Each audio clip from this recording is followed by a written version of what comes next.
नमस्कार दोस्तों, भटनेर आईएएस पर आपका स्वागत है। परसेंटेज के 2 पार्ट आ चुके हैं। पहले में मैंने आपको कुछ बेसिक चीज़ें करवाई थी। जो पार्ट 2 था उसके अंदर मैंने आपको कुछ टाइप के सवाल करवाए थे कि इस तरीके के सवाल, कुछ सवाल आए हुए हैं और कुछ सवाल जो हैं जैसे चुनाव के ऊपर शायद अभी तक बहुत छोटा सा सवाल आया हुआ है एक बार, या ना भी आया हुआ हो। तो टाइप वाइज अपने पढ़ रहे हैं कि अगले पेपर में क्या बन सकता है आपके लिए। तो आज इसका आखिरी पार्ट है।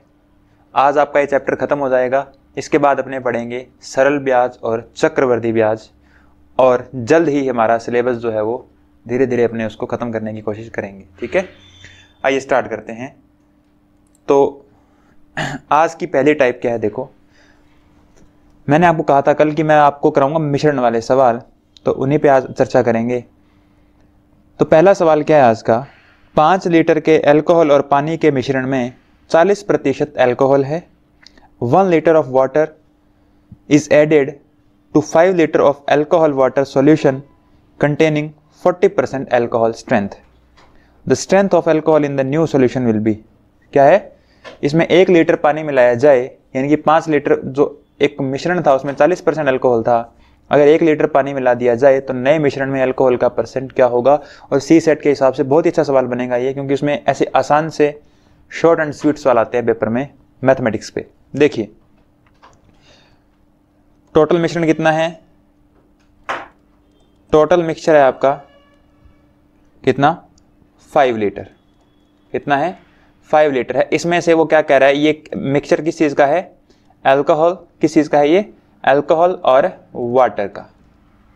आपको कह रहा है कि 40% अल्कोहल है, 40% क्या है उसमें अल्कोहल है, तो बताइए पानी कितना हो जाएगा, 60%। मेरे 2 आपकी क्लासेस आ चुकी हैं, तो आपको अभी तक कितना पता लग चुका होगा कि कोई भी चीज़ अपने आप में टोटल 100% होती है। तो 40 अगर अल्कोहल है तो वाटर कितना हो जाएगा, 60% हो जाएगा। तो टोटल 5 लीटर था, तो 5 लीटर का 40% निकालो, तो 40% कितना आएगा, 2। तो टोटल 5 में से 2 लीटर अल्कोहल है, तो 3 लीटर क्या हो गया, आपका पानी हो गया। 5 लीटर में अगर 2 लीटर अल्कोहल है तो 3 लीटर क्या हो गया, पानी हो गया। अब वो क्या कह रहा है कि अगर मिश्रण में 1 लीटर पानी और मिलाया जाए प्लस 1 लीटर, तो टोटल कितना हो जाएगा, ये 4 लीटर। और अल्कोहल क्या है, अभी भी 2 लीटर ही पड़ा है। क्या, 2 लीटर अल्कोहल था, 3 लीटर पानी था। अगर वो कह रहा है कि 1 लीटर पानी और मिला दिया जाए, मतलब 3 और 1 कितना हो गया, 4 लीटर पानी हो गया। तो 4 लीटर तो पानी हो गया और 2 लीटर क्या हो गया, अपना अल्कोहल हो गया।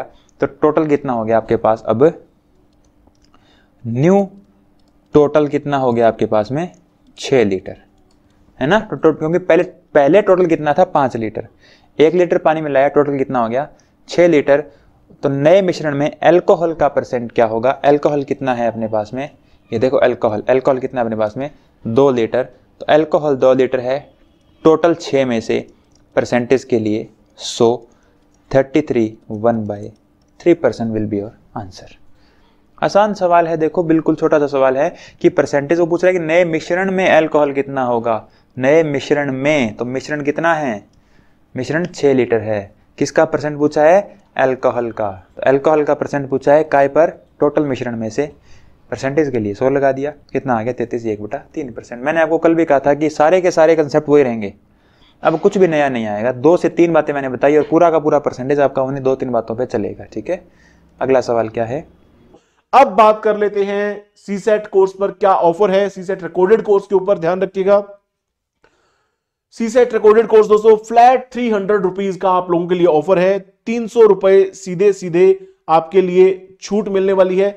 ये 699 रुपए में आपको कोर्स मिल जाएगा। ठीक है, ये फ्लैट 300 आपको ऑफर यहां पर मिलने जा रहा है, फ्लैट 300 ऑफ। ठीक है, तो यानी कि 999 रुपए वाला कोर्स आपको 699 रुपए में मिल जाने वाला है। हालांकि इंटरनेट हैंडलिंग चार्जेस होते हैं कुल मिलाकर, तो ये 715 रुपए के आसपास बैठेगा मेरे ख्याल से, 715 716 रुपए के आसपास ये टोटल प्राइस आपको बैठेगा। अदरवाइज इस कोर्स का प्राइस बनता है 1025 रुपए। ठीक है, तो आप देखिएगा क्या क्या मिलता है इस कोर्स के अंदर, वो भी मैं आपको दिखा देता हूं। ये देखिए, पहले तो आप इसका प्राइस ही देख लीजिए, आपके सामने है ना। जो 999 रुपए वाला है उसके अंदर 26 रुपए से ज्यादा इंटरनेट हैंडलिंग प्राइस मिलाकर 1025 बनते हैं। लेकिन जो हमारा ऑफर बन जाएगा 999 पर, आप 300 रुपए ऑफ करके ये बन जाएगा आपका 699। इसके ऊपर इंटरनेट हैंडलिंग आप लगा लीजिए मोटी मोटी 16-17 रुपए, तो आपको 715 या 716 में मिल जाएगा आपको ये कोर्स। ठीक है, इससे ज्यादा में आपको ये कोर्स नहीं मिलेगा। लेकिन 3 जनवरी तक ध्यान रखिएगा, 3 जनवरी तक आप लोगों के लिए ऑफर्स हैं। इसके बाद ये ऑफर्स नहीं रहने वाले हैं। फैकल्टी आप लोग भली भांति परिचित हैं, हमारा अभी आप कोर्स देख भी रहे हैं। अमन शर्मा सर हैं, उनके अलावा दीपक गोयल सर हैं, ठीक है, और कॉम्प्रिहेंशन मेरे द्वारा करवाई जा रही है, हिंदी में, इंग्लिश में शालिनी भारद्वाज मैम के द्वारा करवाई गई है। ठीक है, 200 लीटर के एक मिश्रण में 15% पानी है और शेष क्या है, दूध है। Mixture 200 litre of mixture contains 15% water and rest is milk. एक उसमें मिल्क है, एक उसमें वाटर है। वाटर की परसेंटेज दे रखी है, पहले तो ये है ना कितना, 200 लीटर मिक्सचर है जिसमें वाटर की परसेंट कितनी है, 15%। तो 15% क्या है, उसमें वाटर है, तो 200 का 15% कितना हो गया, 30 लीटर।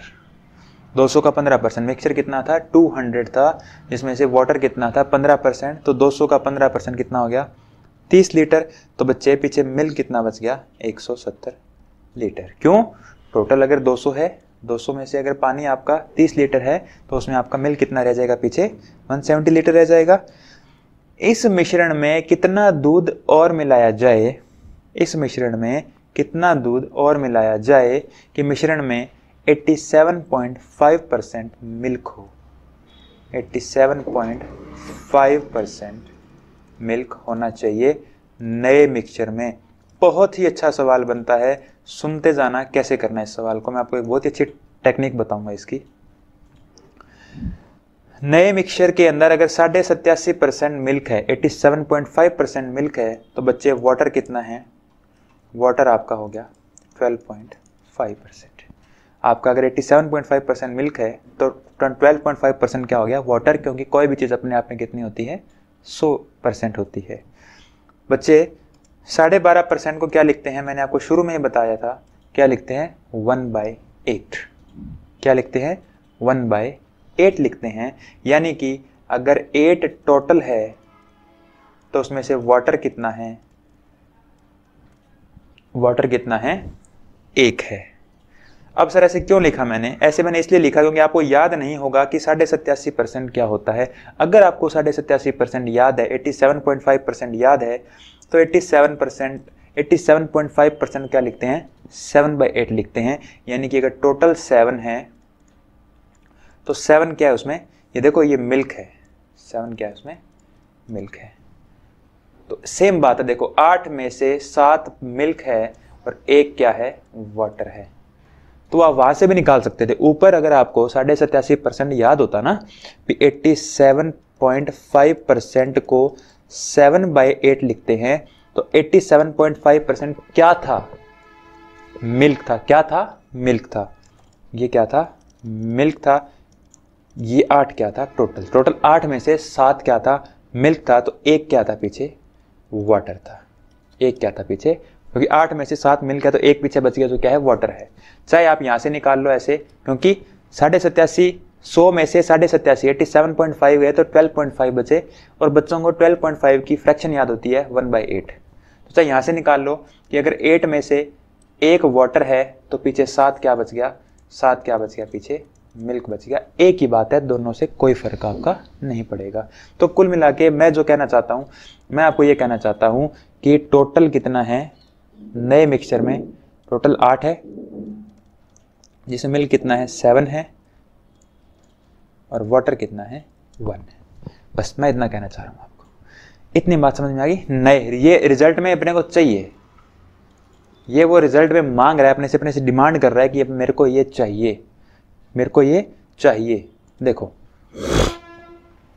अब ये कब चाहिए, ये तब चाहिए जब पुराने वाले मिश्रण में क्या मिलाया जाए, पुराने वाले मिश्रण में कितना दूध मिलाया जाए। The amount of milk that must be added, क्या मिलाना है उसमें, दूध मिलाना है। तो एक बात बताओ, अगर आप दूध मिलाओगे तो पानी की मात्रा जो पहले थी 30 लीटर, क्या नए मिक्सचर में भी वो 30 लीटर ही रहेगी क्या? अगर पुराने मिक्सचर में पानी की मात्रा 30 लीटर है तो नए मिक्सचर में पानी की मात्रा भी 30 लीटर होगी। क्यों होगी? क्योंकि वो क्या कह रहा है कि कितना दूध मिलाया जाए। आप क्या मिलाओगे? पुराने वाले मिक्सचर में दूध मिलाओगे तो जो परसेंटेज है वो चेंज हो जाएगा। दूध मिलाओगे तो परसेंट चेंज हो रहा है। तो पानी की मात्रा क्या है? पानी की मात्रा आपकी कांस्टेंट है। पानी की मात्रा बच्चे कांस्टेंट है। और पानी था कितना उसमें? 30 लीटर पानी था। 30 लीटर अगर पानी था तो बच्चे, तो इसका मतलब क्या समझे आप ये समझे कि 30 लीटर काय की वैल्यू है? नए मिक्सचर में रेशो में कितना पानी है? जो नया वाला है टोटल 8, मिल्क 7 और वाटर 1, उसमें रेशो में कितना पानी है? 1। इनटू में टोटल कितना है? 8। पानी कितना है रेशियो में? 1। रेशियो में टोटल कितना है? 8। कितना आ गया? 240 लीटर। तो बच्चे टोटल अब कितना है? टोटल नया मिक्सचर कितना है? टोटल 240। पुराने वाला कितना था बच्चे? 200 लीटर। नए वाला कितना है? 240। तो आपने क्या किया होगा? 40 लीटर मिल्क ऐड किया होगा। यही आपका आंसर आएगा। ये देखिए, अब कुछ बच्चों के मन में सवाल आएगा कि सर हमें क्या पता पानी ही लेना है, दूध क्यों नहीं लिया आपने? बिल्कुल सही सवाल है आपका। मैंने दूध इसलिए नहीं लिया क्योंकि वो दूध की मात्रा में परिवर्तन कर रहा है। वो पहले कितना दूध था? 170 लीटर। कुछ दूध वो और मिलाएगा। अब कितना मिलाएगा वो तो निकालना ही है, तो वो मुझे पता नहीं। तो जो चीज़ कांस्टेंट होती है वो लेते हैं। यानी कि पुराने वाले में 30 लीटर पानी था और नए वाले में भी 30 लीटर पानी है, क्योंकि पानी की मात्रा कांस्टेंट है। दूध की मात्रा में चेंज हो रहा है लेकिन पानी की मात्रा कांस्टेंट है। और पानी की मात्रा अगर कांस्टेंट है तो इसलिए मैंने क्या लिया? पानी लिया। 30 लीटर में 30 था और नए वाले रेशियो में 1 था। टोटल रेशियो कितना है? 8। 8 की वैल्यू मैंने निकाल ली तो 240 लीटर आ गया। इस तरीके से 40 लीटर आपने क्या किया है? मिल्क उसमें ऐड किया है। ओके, एक और सवाल कर लेते हैं। तांबे और एल्यूमिनियम के 2 किलो मिश्रण में 30% तांबा है। इन 2 kg mixture of copper and aluminium 30% is copper. Mixture कितना? सॉरी 2 है ना, 2 है तो इसको मिटाते हैं। क्या कह रहा है वो? तांबे और एल्यूमिनियम के 2 किलोग्राम मिश्रण में, 2 किलोग्राम मिश्रण के अंदर क्या है? एक तो कॉपर है और एक क्या है इसके अंदर? एल्यूमिनियम है। 2 तो कॉपर है और एक क्या है? एक कॉपर है, एक क्या है? एल्यूमिनियम है। कॉपर कितना है? देखो 30% तांबा है, 30% इज कॉपर। 30% क्या है? कॉपर है। ठीक है, तो पहले तो अपने इसको सॉल्व कर लेते हैं कि टोटल कितना है बच्चे? 2 किलो। 2 किलो में कॉपर कितना है? 30%। तो बच्चे 2 किलो का 30% क्या होता है? 0.6। 2 किलो का 30% क्या होता है? 0.6 होता है। तो क्या है इसमें अपने पास में? अपने पास में 0.6 कॉपर है और पीछे 1.4, यानी कि टोटल कितना था? 1.4 था ना। टोटल अगर 1.4 था तो अगर 0.6 उसमें क्या है? कॉपर है, तो एल्यूमिनियम कितना हो गया? एल्यूमिनियम आपका हो गया 1.4। इतनी बात क्लियर है? इतनी बात क्लियर होगी आपके। अब क्या है, इस मिश्रण में कितना एल्यूमिनियम मिलाया जाए? कितना एल्यूमिनियम मिलाया जाए कि क्या है? तांबे का जो परसेंटेज है वो 20% हो जाए, कॉपर का जो परसेंट है वो 20% हो जाए। तो बच्चे कॉपर अगर 20% है, चाहे तो फ्रैक्शन बना लो इसकी। फ्रैक्शन नहीं बनाना चाहते, देखो पिछले मैंने फ्रैक्शन क्यों बनाई? क्योंकि वो पॉइंट्स में था। इसकी फ्रैक्शन बन जाएगी। फ्रैक्शन बनाना चाहते हो तो नहीं, सीधा करना चाहते हो तो कॉपर अगर 20% है, न्यू की बात कर रहा हूं मैं, तो एल्यूमिनियम कितना है उसमें? एल्यूमिनियम उसमें 80% है। कॉपर 20% है, एल्यूमिनियम कितना है? 80% है। तो मुझे एक बात बताओ कि क्या मिलाया जाए? कितना एल्यूमिनियम मिलाया जाए? How much aluminium powder should be added mix to mixture so that the quantity of copper becomes 20%। तो बच्चे क्या मिलाना है आपने? आपने मिलाना है एल्यूमिनियम। एल्यूमिनियम मिलाना है तो एल्यूमिनियम मत लो, आप क्या ले लो? कॉपर ले लो, क्योंकि कॉपर की वैल्यू क्या है? कांस्टेंट है। कॉपर की वैल्यू क्या है? कांस्टेंट है, क्योंकि जितना पहले कॉपर था उतना ही कॉपर अब रहेगा, क्योंकि एल्यूमिनियम मिलाएगा तो कॉपर तो कांस्टेंट रहेगा। तो बच्चे अगर नए वाले के हिसाब से देखें अपने, तो कॉपर कितना है? 0.6। कॉपर कितना है? 0.6 परसेंटेज में कॉपर कितना है 20 इंटू में कोई भी चीज़ अपने आप में कितनी होती है 100, तो ये कितना आ गया 3 kg। टोटल कितना आ गया 3 kg। तो बच्चे पहले टोटल कितना था 2 kg, अब टोटल कितना हो गया 3 kg। आपने कितना मिलाया होगा, आपने कितना मिलाया होगा 1000 ग्राम। आप अगर किसी बच्चे के मन में दिमाग में सवाल आ रहा है कि सर टोटल क्यों देख रहे हो आप ऊपर, तो बच्चे यहाँ ये 3 लीटर ये 3 किलो क्या निकाला मैंने, ये 100% की वैल्यू है। 100% की वैल्यू मतलब मैंने टोटल निकाला है, तो टोटल का कंपैरिजन तो टोटल से ही होगा ना। अब टोटल 3 किलो है, किसमें नए वाले में, पुराने वाले में टोटल कितना था 2 किलो था, तो इसका मतलब क्या है आपने 1 किलो उसमें और मिला दिया। आ रही है बात समझ में? कर लो ऐसे सवाल। अब तो चुनाव, अगला सवाल क्या आता है चुनाव पे। तो चुनाव पे आने से पहले मैं आपको कुछ एक बातें बता देता हूं जो आपके बेसिक काम में आएंगे। ज़्यादा डीप में नहीं जाएंगे, जो ऊपर ऊपर से सवाल हैं वही पढ़ेंगे। आसान आसान से सवाल हैं और इन्हीं कंसेप्ट पे चलते जा रहे हैं, ठीक है। तो आइए देखिए, इलेक्शन पे जो सवाल आते हैं उसमें एक चीज़ होती है, देखो इलेक्शन के अंदर आपको पहली बात तो आपको पता ही होगी कि कैंडिडेट होता है। कैंडिडेट होता है उम्मीदवार जो चुनाव लड़ता है, उसको बोलते हैं क्या उम्मीदवार। जो चुनाव में खड़ा होता है वो होता है उम्मीदवार। टोटल वोट्स हमेशा ध्यान रखना, वोट्स हमेशा कितने होते हैं कोई भी चीज़ में, कोई भी गांव में पॉपुलेशन होती है, मतलब कि टोटल वोट कोई भी चीज़ अपने आप में कितनी होती है 100% होती है। अब अगर मैं आपको कह दूं कि 100% में से मान लो 2 ही उम्मीदवार थे और 2 पे ही सवाल आता है, ए और बी, या एक होता है जीतने वाला, एक होता है हारने वाला। मान लेते हैं ए जीतने वाला है और बी हारने वाला है, और मैं अगर कहूँ तो मेरे कहने से पहले आपको ये पता होना चाहिए कि जीतने के लिए 50% से अगर 2 लोग हैं, अगर 2 लोग हैं तो 50% से क्या चाहिए ज़्यादा वोट चाहिए। यदि 2 लोग हैं,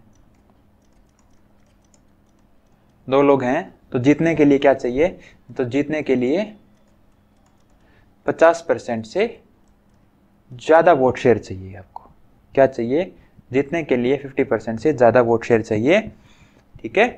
तो अगर 2 कैंडिडेट, तो ध्यान रखना ये 2 हो तो 3 हो तो कोई ज़रूरी नहीं है। जैसे कि मैं अगर लिखूं 40, 30 और 30, तो 40, 30 और 30, 100 पूरा हो गया ये देखो, ठीक है ना। तो ये जीत जाएगा क्योंकि 3 कैंडिडेट है, तो यहाँ पर 40 वाला भी जीत जाएगा। ये बात मेरी थोड़ी सी समझना, ठीक है। 2 ही कैंडिडेट है तो जीतने वाले को 50 से ज़्यादा चाहिए। दूसरी बात, अगर जीतने वाले को 50% मिल रहा है तो हारने वाले को कितना मिलेगा बताओ, 40% मिलेगा कि नहीं मिलेगा। अगर टोटल 100% वोट होते हैं तो अगर उसमें से 2 ही लोग हैं, एक जीतने वाला और एक हारने वाला, जीतने वाले को 60% मिल रहा है तो हारने वाले को बच्चे कितना मिलेगा, हारने वाले को मिलेगा आपका 40%। और अपने यहाँ क्या बोलेंगे कि हारने वाले को 40 मिला, जीतने वाले को 60 मिला, और जीतने वाला कितने वोटों से जीत गया, परसेंटेज में जीतने वाला कितने से जीत गया, एक को 60 मिले, एक को 40 मिले, तो यानी कि 20% से जीत गया। जैसे मैंने आपको कल सवाल करवाए थे पास फेल वाले, भी पास होने के लिए 33% मार्क्स चाहिए और मेरे अगर 20% मार्क्स आ रहे हैं तो मैं क्या हो जाऊंगा, 13% से फेल हो जाऊंगा, है ना। पास होने के लिए अगर 33 चाहिए और एक बंदे के 20% मार्क्स आ रहे हैं तो वो 13% से क्या हो जाएगा, फेल हो जाएगा। वही बात यहाँ है, एक के 60 है, दूसरे के 40 है, तो क्या हो जाएगा, वो 20% से जीत जाएगा। ये बात आप ध्यान रखना, ठीक है। एक चुनाव में 2 उम्मीदवार हैं। इन an election between 2 candidates, the candidates getting 60% of the votes polled is elected by a majority of 14,000 votes. एक चुनाव में 2 उम्मीदवार हैं, जिस उम्मीदवार को 60% का मत मिला वह 14,000 मतों से जीत गया। जीतने वाले उम्मीदवार को कुल कितने वोट मिले थे। तो मेरी बात समझिए, टोटल वोट हमेशा कितने होते हैं, 100%। इसमें 2 ही उम्मीदवार हैं तो बच्चे एक अगर जीत रहा है तो एक उम्मीदवार क्या होगा, 101% हारेगा। तो अगर बच्चे जीतने वाले को 60% वोट मिलता है तो हारने वाले को कितना वोट मिलेगा, 40%। जीतने वाले को अगर 60% वोट मिलता है, हारने वाले को कितना मिलेगा, 40%। तो बताओ कितने से जीत गया, परसेंटेज के अंदर 20% से। जीतने वाला कितने परसेंट से जीत गया, 20% से, और वोट में कितने से जीत गया, 14,000 वोटों से। तो बच्चे 1% की वैल्यू कितनी आ गई, 14,000 डिवाइड बाई 20 कितना आ गया, 700। 1% की वैल्यू कितनी आ गई, 700 आ गई। अब आपसे अलग अलग तरीके के सवाल पूछ सकता है, टोटल वोट कितने थे। तो बच्चे टोटल वोट कितने थे, 100%। जीतने वाले को कितने मिले बच्चे, 60%। हारने वाले को कितने मिले बच्चे, 40%। यही हुआ ना, हारने वाले को 40, जीतने वाले को 60 और टोटल को 100% मिला। तो 1% की वैल्यू 700 है, तो 100% की वैल्यू कितनी हो जाएगी, 70,000। अगर आपसे पूछ ले टोटल वोट कितने थे तो 70,000 थे। विन जीतने वाले को कितने मिले बच्चे, 60,000। 1% की वैल्यू 700 थी, जीतने वाले को मिले 60%। तो बताओ जीतने वाले को कुल कितने वोट मिले, 42,000। हारने वाले को पूछ ले तो 1% की वैल्यू थी 700, हारने वाले को कितने मिले, 40%। तो बताओ कितने वोट आ गए, 28,000। अब आपसे यहाँ क्या पूछा गया था, जीतने वाले उम्मीदवार को the number of votes obtained by winning candidate. Winning वाला ये रहा, विनिंग कितना है, 42,000 है। यही आपका क्या आ जाएगा, आंसर आ जाएगा। समझ गए इतनी बात को। एक सवाल और करें। In an election there were only 2 candidates, one of the candidate secured 40% of the votes and is defeated by the other candidate by 298 votes. एक चुनाव में 2 उम्मीदवार थे, एक उम्मीदवार को 40% वोट मिले और वह 298 वोटों से हार गया। तो चुनाव में कुल कितने वोट थे। देखो टोटल कोई भी चीज़ कितनी होती है, 100%। एक होता है उसमें जीतने वाला, एक होता है उसमें, अगर 2 कैंडिडेट हैं तो एक जीतने वाला होगा और एक हारने वाला होगा, ठीक है। तो अगर 40% वोट वाला हार गया तो लूज करने वाला कितना था, 40% था। तो आप खुद सोचो जीतने वाला कितना होगा, 60% होगा। अगर हारने वाले को 40% वोट मिले तो आप खुद सोचिए कि जीतने वाले को कितने वोट मिलेंगे, 60% वोट मिलेंगे। तो बताओ जीतने वाला परसेंटेज में कितने से जीत गया, जीतने वाला परसेंटेज में कितने से जीत गया बच्चे, जीतने वाला परसेंटेज में 20% से जीत गया और वोट कितने से जीत गया, 298 वोट से जीत गया। वोट में कितने जीत गया वो, 298 से। तो 1% की वैल्यू कितनी आ जाएगी, 298 अपॉन में। अब आप कहोगे सर पॉइंटों में जा रहा है, काटने की कोई जरूरत नहीं है आपको, आप इसको ऐसे ही छोड़ दो। 1% की वैल्यू कितनी आ गई, 298 अपॉन 20।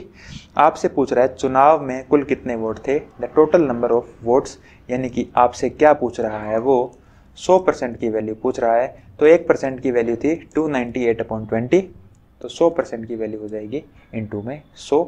20 कितने पे गया, 5 पे, और 5 दूना 10, ठीक है, 1490 वोट आएंगे।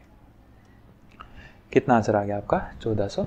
देखो कितना आसान है, और अपनी आखिरी टाइप है ये अपनी आखिरी टाइप है। आसान से सवाल आते हैं। देखो 1490, चुनाव में कुल कितने वोट डालेंगे, तो 1490 वोट डालेंगे, ठीक है। आगे चलें। एक विधानसभा चुनाव में एक उम्मीदवार को वैध वोटों का 55% मत मिला, कुल वोटों का 2% वोट अवैध घोषित कर दिए गए। In an assembly election a candidate got 55% of the total valid votes, 2% of the total votes were declared invalid. क्या था, the total votes were declared invalid, किसका, total votes का 2% जो था invalid कर दिया गया। If the total number of voters 104,000, then the number of valid votes polled in favor of the candidates is। तो बताओ अगर टोटल 1,40,000 वोट हैं तो कितने, ये यहाँ शायद ये पूछना चाह रहा है, ये यहाँ मिस प्रिंटिंग हुआ है। ये पूछ रहा है then the number of valid votes polled in favour of the candidate is. यहाँ ये सवाल ऐसे होना चाहिए था कि जीतने वाले के पक्ष में कितने आए, विनर कैंडिडेट है, ठीक है, विनर कैंडिडेट। वैध वोट उम्मीदवार को नहीं, जीतने वाले उम्मीदवार को, ये ऐसे सवाल है, ठीक है। जीतने वाले उम्मीदवार को पूछ रहा है आपसे वो, ठीक है ना, तो ये आप कर लोगे। अब देखो, अब मैं बताता हूँ तुम्हें। सबसे पहले तो इनवैलिड वोट का कंसेप्ट क्या है, पिछले पेज पे चलते हैं। हाँ बच्चे, वोट जो होते हैं ना, टोटल वोट, उन वोट में से पहले क्या होता था, वोट, कुछ वोट इनवैलिड हो जाते थे। पहले क्या होता था, कुछ वोट इनवैलिड हो जाते थे। क्यों हो जाते थे, सुनो। पहले क्या सिस्टम था, शायद आपने जो यूनिवर्सिटी के होते हैं, अगर कोई बड़ी बड़ी यूनिवर्सिटी से पढ़ा हुआ है तो उसका मुझे पता नहीं, अगर आपकी छोटी यूनिवर्सिटी से पढ़े हुए हो तो वहाँ आपने कॉलेज के इलेक्शन होते हैं प्रेसिडेंट के, उसमें आपने वोट दिए होंगे। तो उसमें आपको एक ऐसा मिलता है बैलेट, एक ऐसा आपको बैलेट मिलता है कि नहीं मिलता। और इस बैलेट पर क्या होता है, अगर 3 लोग खड़े हुए हैं तो 3 लोगों के नाम लिखे होते हैं। ये ए है, ये बी है और ये सी है। और आपको क्या कहा जाता है कि आप इस पर एक स्टैंप लगाइए। ऐसे स्टैंप होती है राउंड, और आपको क्या लगानी होती है, स्टैंप लगानी होती है। तो बच्चे, अगर आपने स्टैंप यहाँ लगाई, इसका मतलब आपका वोट किसको काउंट होगा, ए को काउंट होगा। अगर आपने स्टैंप, कलर चेंज कर लेते हैं, अगर आपने स्टैंप यहाँ लगा दी तो आपका वोट क्या होगा, सी को काउंट होगा। अगर आपने जो स्टैंप है वो यहाँ लगाई है तो पी को काउंट होगा, सीधी सी बात है। लेकिन होता क्या था कि जो कुछ लोग नहीं पढ़े हुए होते थे वो क्या कर देते थे, वो इस तरीके से स्टैंप लगा देते थे। कहाँ पे, ऐसे। जो नहीं पढ़े लिखे होते थे वो इस तरीके से स्टैंप लगा देते थे। अब इस स्टैंप को अपने क्या माना जाता था, इनवैलिड माना जाता था, यानी कि ये वोट ही इनवैलिड हो जाता था। इसका मतलब ये नहीं था कि आधा आधा काउंट होगा ए और बी में, ऐसा नहीं होता था। इस वोट को क्या कर दिया जाता था, इनवैलिड डिक्लेयर कर दिया जाता था। इतनी बात समझ में आ गई ना आपके। तो ये वोट क्या हो जाता था, इनवैलिड हो जाता था। तो ये होता था इनवैलिड वोट्स का कंसेप्ट। हालांकि अब तो रही नहीं वो चीज़ें, अब तो ईवीएम मशीन्स आ गई हैं। तो ये बात समझ में आ गई आपके। अब एक चीज़ यहाँ और समझने वाली है, 2 वर्डिंग आती है देखो एग्जाम के अंदर। 2 वर्डिंग क्या होती है देखो, टोटल मान लो पॉपुलेशन, या नहीं वो नहीं, अपने लिखेंगे टोटल वोट्स अगर मान लो 100% है, मान क्या रहा, टोटल वोट होते ही कितने हैं, 100% होते हैं। टोटल वोट्स कितने होते हैं, 100% होते हैं। अगर मान लेते हैं इसमें से 20% वोट जो हैं, 20% वोट्स जो हैं वो इनवैलिड कर दिए गए, और 20% वोट्स जो हैं वो इनवैलिड कर दिए गए, तो बच्चे वैलिड वोट्स कितने हो जाएंगे पीछे, 80% होगा कि नहीं होगा बताओ। अगर 20% वोट आपके इनवैलिड कर दिए गए तो टोटल 100 में से 20 इनवैलिड हैं, तो आपके वैलिड वोट्स कितने हो जाएंगे, 80% वोट्स आपके वैलिड हो जाएंगे। ठीक है। अब 2 तरीके की वर्डिंग आती है। पहली वर्डिंग आती है बच्चे, जीतने वाले को द विनर कैंडिडेट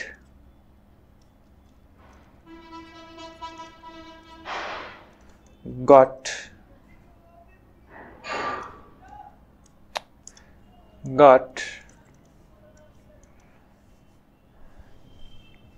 जीतने वाले को कुल मतों का 60% प्राप्त हुआ। इंग्लिश में बात करूं, winner candidate got 60% of total votes. और एक जो लैंग्वेज यूज होती है वो होती है, जीतने वाले को क्या हुआ, वैध मतों का 60% मत प्राप्त हुआ। किसका, वैध मतों का 60% मत प्राप्त हुआ। तो यहां पर क्या है, 60% of valid votes, 60% of valid votes. ये 2 प्रकार की लैंग्वेज यूज होती है, दोनों में अलग अलग है। अगर वो कह रहा है कि 60% ऑफ टोटल वोट्स हैं, तो बच्चे टोटल वोट्स कितने हैं, 60% है। टोटल वोट्स कितने हैं, 100% है। 100 में से जीतने वाले को 100 का 60 मिला। किसका, टोटल का 60, मतलब इस 100 का 60, मतलब 60 मिला जीतने वाले को, तो 80 था, तो पीछे 20 किसको मिल गया, हारने वाले को। बताओ समझ में आई क्या बात है, क्या बात आई क्या समझ में, क्या कि जीतने वाले को 60% मिला तो हारने वाले को कितना मिला 20%। 60 कहाँ से निकाला, इसका 60% है। अगर ये लैंग्वेज यूज कर रहा है, मैं मार्कर यहाँ चेंज कर लेता हूँ, 80% वोट क्या है, वो वैलिड है। अगर ये लैंग्वेज यूज कर रहा है क्या, कि वैध मतों का 80, यानी कि इस बार 80 का बोल रहा है ये, वैध मतों का मतलब इस 80 का बोल रहा है। 80 का क्या है, 60%। अब 80 का आगे 60% है, तो 80 का 60%, 80 का 60% कितना होता है, कितना हो गया 48। कितना हो गया 48 हो गया। तो जीतने वाले को 48 मिला, तो बच्चे हारने वाले को कितना मिला 32, क्योंकि टोटल कितने थे, टोटल वैलिड वोट्स कितने थे 80 थे। तो अगर जीतने वाले को 48 मिले तो हारने वाले को एक जायज सी बात है कितने मिलेंगे, 32% वोट्स मिलेंगे। तो बात आई समझ में कि टोटल का अगर कह दे तो क्या मतलब है और वैलिड का कह दे तो क्या मतलब है। अब आइए सवाल को करते हैं। वो कह रहा है कि in an assembly election a candidate got 55% of total votes, total valid votes sorry.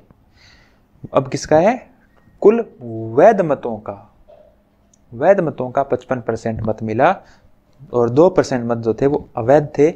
यदि मतदाताओं की कुल संख्या 1,04,000 है तो कितने जीतने वाले को कितने वोट मिले होंगे। सुनिएगा कैसे करेंगे सवाल को। टोटल कितना हो गया 1,04,000। टोटल कितना हो गया, टोटल वोट कितने दे रहा है वो 1,04,000 वोट दे रहा है, जिसमें से वो कह रहा है कि 2% जो वोट हैं वो 2% of the total votes were declared invalid. 2% vote क्या कह रहा है वो इनवैलिड कह रहा है। तो बच्चे वैलिड वोट्स कितने होंगे, अगर 2% इनवैलिड हैं तो वैलिड वोट्स कितने होंगे 98%। और जीतने वाले को वैध मतों का वो क्या कह रहा है आगे, वो यूज कर रहा है कि 55% मिला किसका, वैलिड वोट्स का मिला है, वैलिड वोट्स का मिला है। इसलिए पहले अपने को क्या निकालने पड़ेंगे, वैलिड वोट्स निकालने पड़ेंगे। तो बच्चे अगर 2% इनवैलिड है तो वैलिड वोट्स कितने हो गए 98%। 98%। अगर मैं टोटल का 98% निकाल लेता हूं, मतलब मैंने क्या निकाल लिए, मतलब मैंने वैलिड वोट्स निकाल लिए। अगर मैंने 1,04,000 का 98% निकाल लिया, मतलब मैंने क्या निकाल लिए, मैंने वैलिड वोट्स निकाल लिए। सही है। और इन वैलिड वोट्स का, इनको सॉल्व मत करो, पढ़ा रहने दो। वैलिड वोट्स का किसको 55% वोट, वैलिड वोट्स का 55% वोट किसको मिले, जीतने वाले को मिले। तो ये जो वैलिड वोट्स थे इनका कितना मिला जीतने वाले को, इनका 55% मिला उसको। कितना मिला, कितना मिला 55%। किसका, ये ब्रैकेट के, जो ब्रैकेट के अंदर था यानी कि टोटल वैलिड वोट्स थे उनका 55 मिला। ठीक है, कर लेंगे। अब इसको सॉल्व करना है बस, और कुछ नहीं करना। 2 0 से 2 0, 1 0 2 1 0, 5 2 जा 5 11 पे, 2 कितने पे गया 49 पे। ठीक है, अब इसको आप आगे सॉल्व करेंगे तो आपको क्या मिलेगा, 7 चौका 28, 7 एकम 7, 8, 8 और 2 10, 1, 7 और 2 9 और 1 10, 7 इंटू में 7, 7 56, 7। गड़बड़ आ रही है अभी, कहीं ना कहीं गलती हुई है क्या अपने से। हालांकि मुझे यूज़ नहीं करना चाहिए, आपको मैं एडवाइस नहीं दूंगा, लेकिन गलती आ रही है क्योंकि यहाँ टाइम कम होता है ना। तो अपने क्या कर लेते हैं, अपने यूज़ करते हैं कैलकुलेटर। कहाँ गया अपना,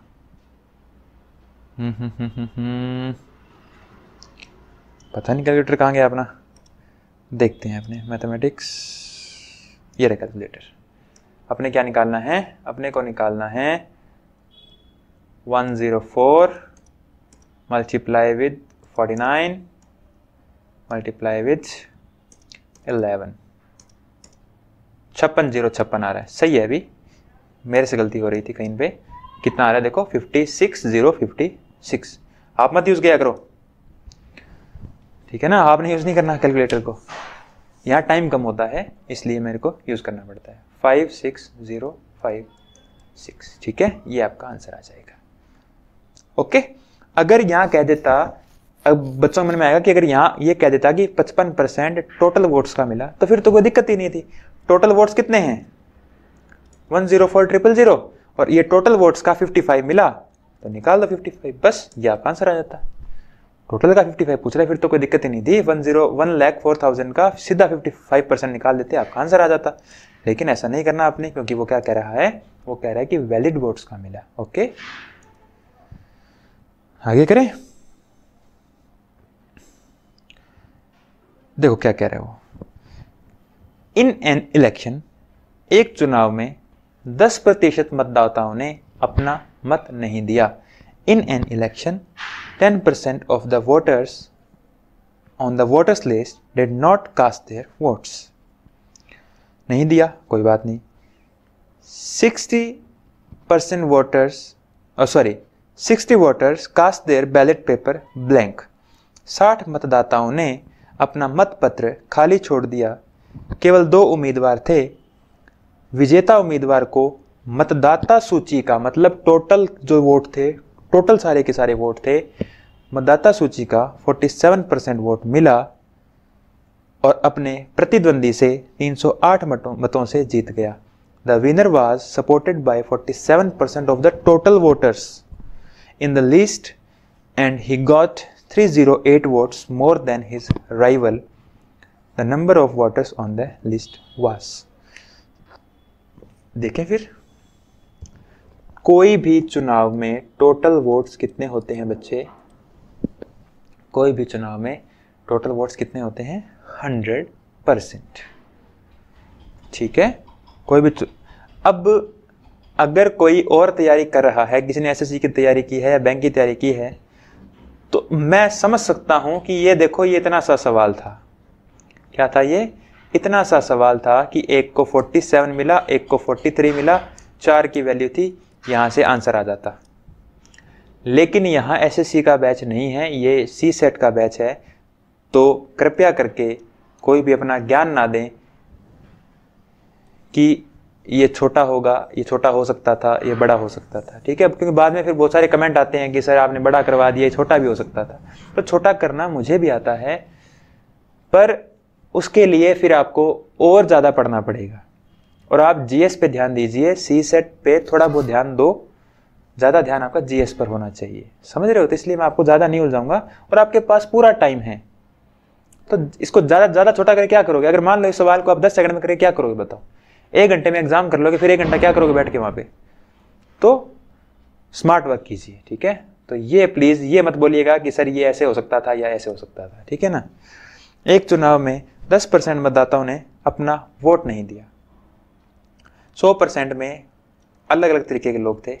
वोट नहीं देने वाले थे, फिर एक हारने वाला था, और फिर एक जीतने वाला था, और फिर एक वो भी था जिसने अपना क्या कर दिया, ब्लैंक छोड़ दिया। या ब्लैंक का मतलब ये भी हो गया कि वोट वो इनवैलिड हो गया। ठीक है, ब्लैंक छोड़ दिया, इनवैलिड हो गया।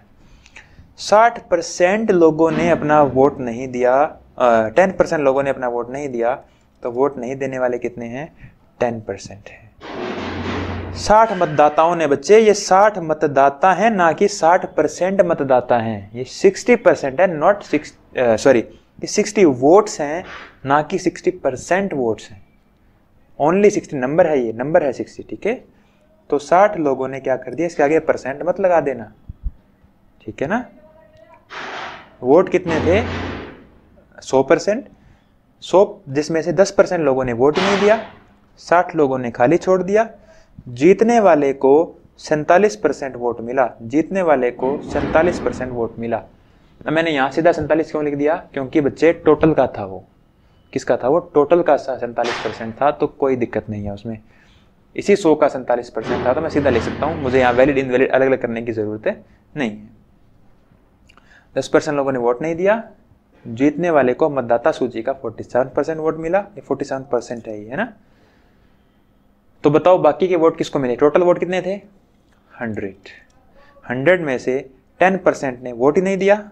ओके, 47% जो थे वो जीतने वाला ले गया, और 60 वोट थे वो ब्लैंक चले गए। टोटल 100 में से 10% ने वोट नहीं दिया, 47% जीतने वाले को, और बाकी पीछे 60 मत गया है वो ब्लैंक है। ओके, तो 100 में से क्या गया, 100 में से 57 गया, तो कितना बचा बच्चे, पीछे बचा 43%।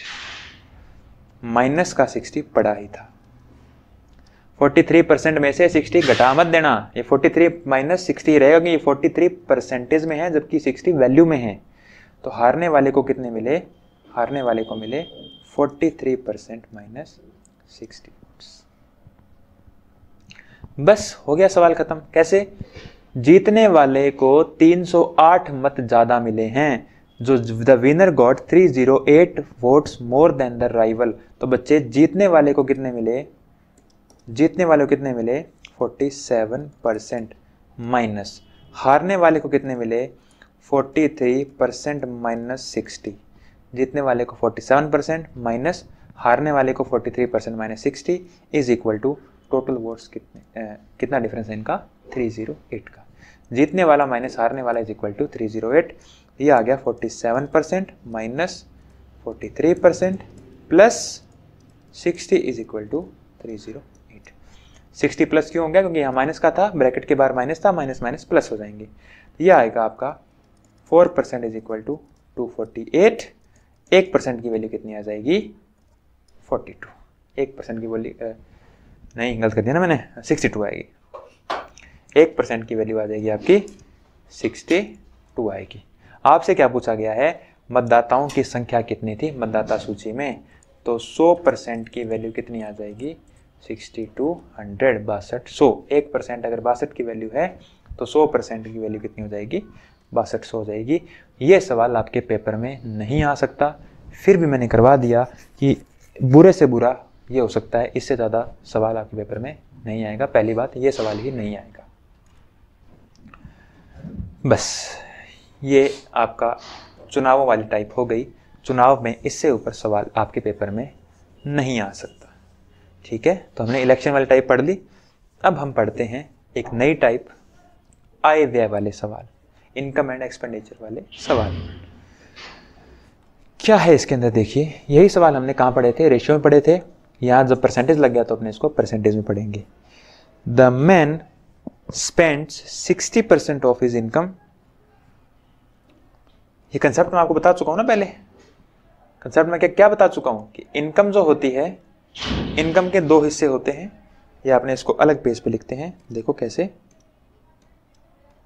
अपने यूज करते हैं एक स्लाइड पूरी की पूरी, और वहां मैं आपको बताता हूं। देखो, एक आदमी पैसा कमाता है, कमाए गए पैसों में से कुछ पैसा तो वो खर्च कर देता है और कुछ पैसा वो सेव कर लेता है। कुछ पैसा वो खर्च कर देता है और कुछ पैसा वो सेव कर लेता है। तो एक्सपेंडिचर और सेविंग आ गई। ठीक है, एक्सपेंडिचर और सेविंग आ गई, बस इतना ही है और कुछ है ही नहीं इसमें। तो अगर कोई आदमी अपना 60% पैसा खर्च करता है तो एक वाजिब सी बात है उसकी सेविंग कितनी हो जाएगी 40% हो जाएगी। अगर एक आदमी 20% पैसा खर्च करता है तो उसकी सेविंग कितनी हो जाएगी 80% हो जाएगी, क्योंकि टोटल इनकम जो होती है वो कितनी होती है, कोई आदमी की 100%। एक आदमी की टोटल इनकम जो होती है वो 100% होती है। अगर 20% खर्चा है तो उसकी सेविंग कितनी है 80% है। ठीक है, आगे चलें। तो ये सवाल था, एक आदमी अपनी आय का 60% खर्च करता है। तो देखो आसान सा सवाल है, 100%। कोई भी आदमी की इनकम कितनी होती है 100% होती है। ठीक है, 100% में से एक आदमी अपनी आय का 60% खर्च कर देता है। ये होती है इनकम एक आदमी की। इनकम के होते हैं 2 हिस्से, एक होता है एक्सपेंडिचर, एक होती है सेविंग्स। एक्सपेंडिचर कितना है उसका, एक्सपेंडिचर उसका, एक आदमी अपनी आय का 60% खर्च कर देता है। 60% खर्च कर दिया तो उसकी सेविंग कितनी है 40%। ये अब खुद निकालेंगे ना अपने, 60% अगर खर्च कर दिया तो सेविंग कितनी है 40%। अब अगर उसकी आय 15% से बढ़ जाए, उसकी आय 15% से बढ़ जाए, इफ हिज इनकम इज आएगा यहाँ पे, इनकम इज इंक्रीज्ड बाय 15%। 15% से उसकी इनकम क्या है अगर बढ़ जाए, एक मिनट रुकना, ये अपने इसको साफ कर देते हैं यहाँ से। हाँ अब नहीं दिख रहा ना, ये क्या है, अगर उसकी इनकम क्या है 15% से बढ़ जाए तो बच्चे सॉरी हाँ, इनकम कितनी है उसकी 100, इनकम कितनी है उसकी 100 है। 100 के अंदर वो कितना बढ़ाने को बोल रहा है 15%। अगर उसकी इनकम 15% से बढ़ जाए तो अगर 100 का 15% कितना होता है 15, 100 का 15% कितना होता है 15 होता है, तो उसकी जो इनकम है वो 15 रुपए से बढ़ गई। ठीक है, बात करें अगर एक्सपेंडिचर की, उसका एक्सपेंडिचर जो है वो भी 15% से बढ़ गया। His expenses also increased by 15%, expenditure ही 15% से बढ़ गया। तो बच्चे 60 का कितना था एक्सपेंडिचर 60 रुपीज़, 60 रुपीज़ का 15% कितना होता है 60 का 15% कितना होता है 60 का 15% होता है क्या कर दिया, गलत लिख दिया ना मैंने यहाँ पे। 60 का 15% होता है कितना 9, 60 का 15% कितना होता है 9 रुपये। अब आप एक बात सोचिए कि अगर मैं आपको 15 रुपये एक्स्ट्रा दूं, अगर मैं आपको 15 रुपये एक्स्ट्रा दूं और आप उसमें से 9 रुपये एक्स्ट्रा खर्च कर दो, मैं आपको 15 रुपये दूं एक्स्ट्रा में और आप उसमें से 9 रुपये और खर्च कर दो, बाकी के 6 रुपये कहाँ गए आपके, बाकी के 6 रुपये आपने क्या बढ़ा दी अपनी सेविंग बढ़ा दी, बाकी के 6 रुपये आपने क्या बढ़ा दी अपनी सेविंग बढ़ा दी। ठीक है, क्योंकि 15 रुपये मैंने आपको टोटल दिए थे, उसमें से 9 रुपये 15 रुपये ज़्यादा दिए थे, 15 रुपये ज़्यादा दिए थे तो आपने 9 रुपये ज़्यादा खर्च भी तो कर दिए है ना, आपने एक्साइटमेंट में आके 9 रुपये ज़्यादा खर्च कर दिए, तो बाकी के 6 रुपये एक्स्ट्रा बचे और 6 रुपये आपने अपनी सेविंग में डाल दिए। तो 6 रुपये से सेविंग बढ़ गई, कितने से बढ़ गई 6 रुपये से सेविंग बढ़ गई, पहले कितनी थी 40 थी, 6 रुपये से सेविंग बढ़ गई, रेशियो के अंदर मान लीजिए 6 रुपये से सेविंग बढ़ गई, पहले कितनी थी पहले 40 थी, परसेंटेज के लिए इंटू में 100, परसेंटेज के लिए इंटू में क्या आएगा 100 आएगा। तो 22 जा 25 जा कितना आ गया 15%, तो कितना आया ये 15% आ गया।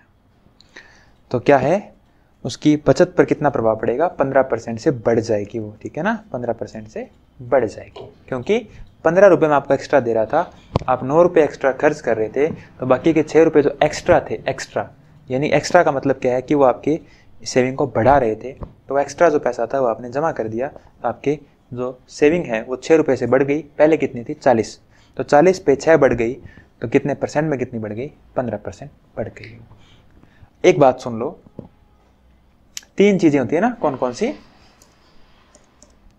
इनकम, एक्सपेंडिचर और सेविंग।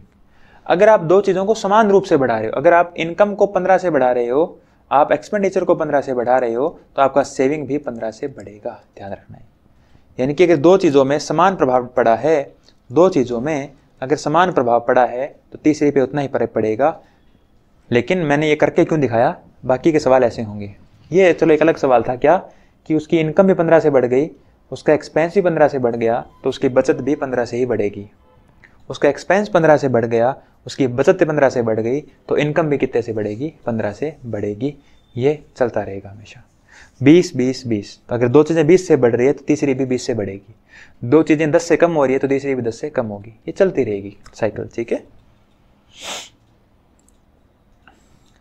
आगे देखिए, एक आदमी 4500 रुपये बचाता है जहां उसकी आय कितनी है 13,500।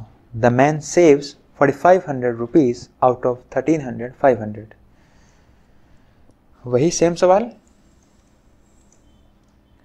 इनकम कितनी है उसकी 13,500। इनकम के 2 हिस्से होते हैं, एक्सपेंडिचर और सेविंग। एक्सपेंडिचर कितना है उसका 4500 रुपये बचाता है, वो 4500 रुपये वो बचा रहा है। तो बच्चे 13,500 में से 4500 रुपये बचा रहा है, तो मतलब वो खर्च कितने कर रहा है, वो खर्च कर रहा है 9,000 रुपये। अगर वो 13,500 में से 4500 रुपये बचा रहा है, मतलब वो 9,000 रुपये क्या कर दे रहा है, वो 9,000 रुपये खर्च कर रहा है। ठीक है, इस सवाल को आप ऐसे कर सकते हो, लेकिन मैं कहता हूँ इसको छोटा कर लो। छोटा कैसे कर लो, देखो, क्योंकि आपको रेशियो पता है। क्या कहना चाह रहा हूँ समझना, मैं ये कहना चाह रहा हूँ, चाहे तो इसी पे लगा दो कि उसकी इनकम 14% से बढ़ गई, इसको बढ़ा लो, पर बहुत बड़ा सवाल हो जाएगा। इससे बढ़िया क्या करो, मैं तुम्हें एक तरीका बताता हूँ कि आप इसको ऐसे मत करो, आप इसको रेशियो निकाल लो। रेशियो कैसे, एक्सपेंस कितना है उसका 9,000, सेविंग कितनी है उसकी 4500। तो अगर मैं रेशियो निकालूंगा तो 2 0 से 2 0 कैंसिल हो जाएंगे, बचेगा क्या 2:1। क्या बचेगा 2:1 बचेगा। इस सवाल को आप ऐसे कर सकते हो क्या कि इनकम के कितने हिस्से होते हैं, 2 हिस्से, एक होता है एक्सपेंडिचर, एक होती है सेविंग। तो इनकम से एक्सपेंसेस और सेविंग का रेशियो कितना आ गया, 2:1 आ गया। तो इनको अपने हिसाब से मान लो, आप मान लो इसको 200 और 100 अपने हिसाब से मान लो, क्योंकि रेशियो आ गया ना 2:1। 200 100 मान लो, 2000 3000 मान लो, तो छोटा मानो, क्योंकि ज्यादा बड़ा मानोगे फिर तो 9,000 और 4500 था ही अपने पास, उसी पे कर लेते सवाल को। तो 9,000 4500 को छोटा कर लो, रेशियो निकाल लो, 2:1 आ गया। तो 200 300 मान लिया, तो बच्चे इनकम कितनी होगी 300। अगर एक्सपेंस को 200, सेविंग को 100, तो इनकम कितनी हो जाएगी 300 हो जाएगी। अब देखो वो क्या कह रहा है, वो कह रहा है आपसे, क्या कह रहा है वो आपसे, वो कह रहा है कि उसकी आय 14% से बढ़ जाती है। 14% से बढ़ जाती है आय। आय कितने से बढ़ जाती है, 14% से बढ़ जाती है। तो 300 का 14% कितना होता है 42। आपको नहीं आता तो आप अलग से निकाल लेना। 300 का 14% कितना होता है 42 से बढ़ जाती है, प्लस है। उसका खर्च भी कितना बढ़ जाता है 7% से बढ़ जाता है। तो बच्चे 200 रुपये था पहले, अब 7% से बढ़ गया, मतलब 14 रुपये बढ़ गया। पहले 200 था, अब 7%, 200 का 7% कितना होता है 14। इसका निकालना है क्योंकि खर्चा बढ़ रहा है 7% से। तो ये 200 रुपये खर्चा है, इसका 7% कितना हो गया 14 रुपये से बढ़ गया। तो उसकी बचत पर पड़ने वाला प्रभाव ज्ञात कीजिए, उसकी सेविंग पर क्या इफेक्ट पड़ेगा। तो अगर 42 रुपये मैंने आपको एक्स्ट्रा दिए, आपने 14 रुपये इसमें से खर्च कर दिए, मैंने आपको 42 रुपये एक्स्ट्रा दिए, आपने 14 रुपये खर्च कर दिए, तो यानी कि बाकी के 28 रुपये क्या हो गया आपके सेविंग में डाल दिए। तो वो सेविंग आपकी क्या हो जाएगी, बढ़ जाएगी। सेविंग क्या हो जाएगी आपकी, बढ़ जाएगी। कितना 28। तो बच्चे पहले सेविंग कितनी थी, पहले सेविंग कितनी थी 100, अब क्या हो गई, बढ़ गई कितने से 28 से। तो 28 बढ़ गई कितने से 100 से बढ़ गई, परसेंटेज के लिए 100 कितना आएगा 28% आपका आंसर आएगा। आंसर कितना आ जाएगा आपका 28%। तो ये मैंने एक टाइप के 2-3 सवाल आपको और करवा दिए। तो ये सवाल आप खुद कर लेना, सेम सवाल है, खर्च और बचत का अनुपात दे रखा है, और ये सवाल आप खुद करना। तो इसके बाद ये मेरी तरफ से इतनी ही टाइप है आपके लिए। इसके बाद क्या है, इसके बाद मैं 5 से 7 या 10 सवाल मैं वो उठा रहा हूँ जो सी सेट के अंदर अभी तक आए हुए हैं। तो वो सवाल देखते हैं ताकि आपको थोड़ा आइडिया लग जाए कि जो मैंने पढ़ाया वो किस तरीके से आपके काम आएगा, किस तरीके से आपके लिए वो रेलिवेंट है।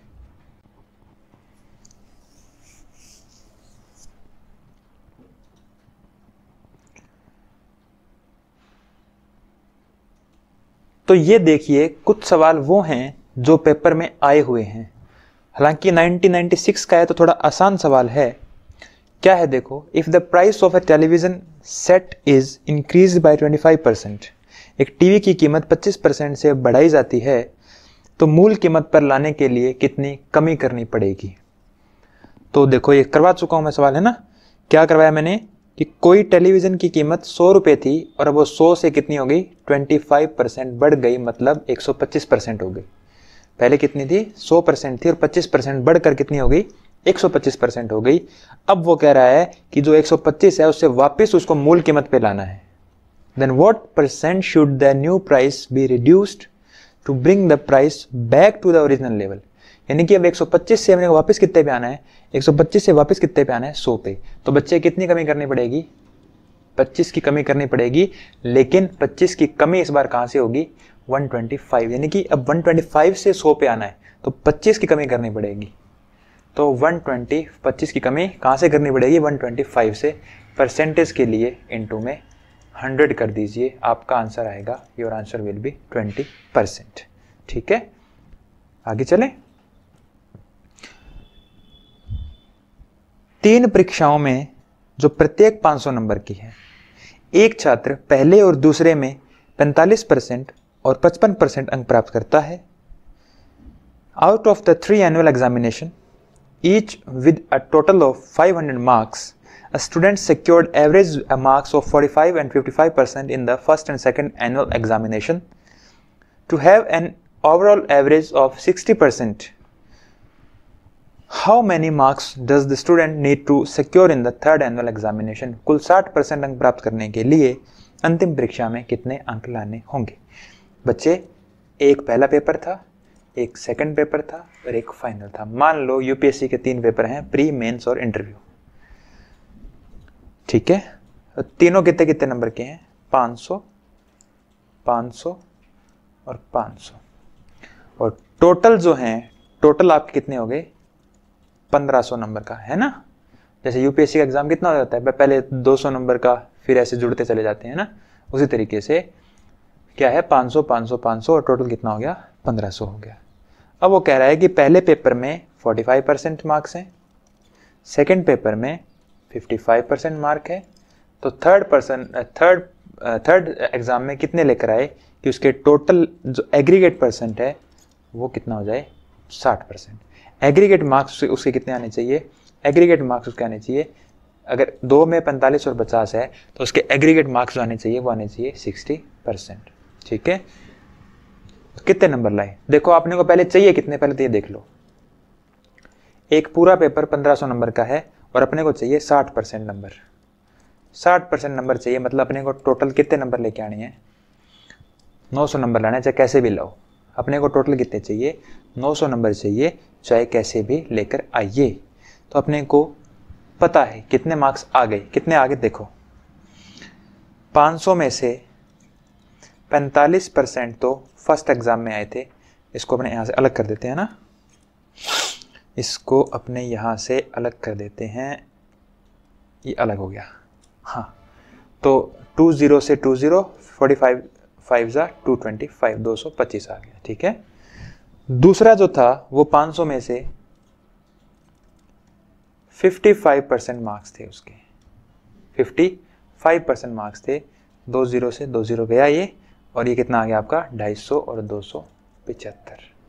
यानी कि अभी तक आप कितने नंबर ला चुके हो, अभी तक आप 500 नंबर ला चुके हो, कितने में, पहला पेपर और दूसरा, पहला पेपर और दूसरे पेपर में आप 500 नंबर ला चुके हो।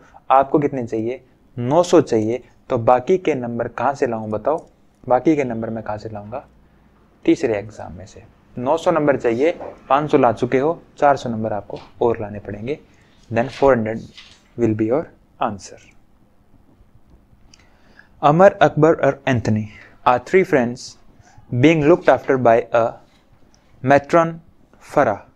अमर, अकबर, एंथनी 3 मित्र हैं जिनके एक गुरु हैं, क्या है, गुरु या मतलब उनको जो संभालते हैं, एक फरा हैं। अमर वेज 50% मोर देन अकबर। अमर और अकबर, अमर वेज 50% मोर देन अकबर। अगर अकबर का वजन 100 है तो अमर का वजन कितना हो गया, 150 हो गया। ठीक है, अमर का वजन अकबर से 50% ज़्यादा है। तो बच्चे रेशियो कितना आ गया, 3:2। कोई दिक्कत नहीं है। एंथनी का वजन अमर से 25% कम है। एंथनी का वजन अमर से 25% कम है। एंथनी वेज 25% लेस देन अमर। किससे, अमर से कम है। अमर का अगर 100 है तो एंथनी का कितना आ गया, 75। कितना है, 75। ये रेशियो कितना आ गया, 3:4। ओके, और क्या कह रहा है वो, Anthony weighs 25% less than Amar, सही है यहां तक हमारा। Farah weighs a third of the combined weight of 3 boys. Farah का जो वजन है वो बाकी तीनों जो हैं उन तीनों का 1/3 है। उन तीनों का कितना है, 1/3 है। तो पहले अपने उन तीनों में क्या बना लेते हैं, रिलेशन बना लेते हैं। रिलेशन बनाना मैंने सिखा रखा है तुम लोगों को, कैसे बनाते हैं, कॉमन ले लो। ये रहा अकबर, सॉरी पहले अमर, अमर कॉमन है इनमें, क्या है, अमर कॉमन है। ऊपर वाले में अमर पहले है और नीचे वाले में अमर बाद में है, और ये दोनों के दोनों अमर हैं। तो आप एक बात ध्यान रखिएगा, अगर दोनों अमर है तो दोनों क्या होने चाहिए, दोनों बराबर होने चाहिए। बराबर कैसे करते हैं बच्चे, इस 4 का यहाँ मल्टीप्लाई, इस 3 का ऊपर, इस 3 का नीचे मल्टीप्लाई। 4 3 ज़ा 12, 4 2 ज़ा 8, 3 3 ज़ा 9, 3 4 ज़ा 12। और अमर का वेट देखो क्या हो गया, अमर का वेट बराबर हो गया। ठीक है, अब देखो अब क्या कह रहा है वो, अब कह रहा है ऑल 4 टुगेदर, नहीं, Farah weighs a third of combined weight of the 3 boys. तो अपने पहले यहां लिख लेते हैं अमर, अकबर, एंथनी और फरा, जिसमें से अमर का वेट आ गया 12, अकबर का गया, अकबर का वेट, अकबर बाद वाला है, देखो अकबर बाद में है ऊपर वाले में, अकबर 8 आ गया। एंथनी नीचे वाले में पहले वाला है, तो एंथनी कितना आ गया, 9 आ गया।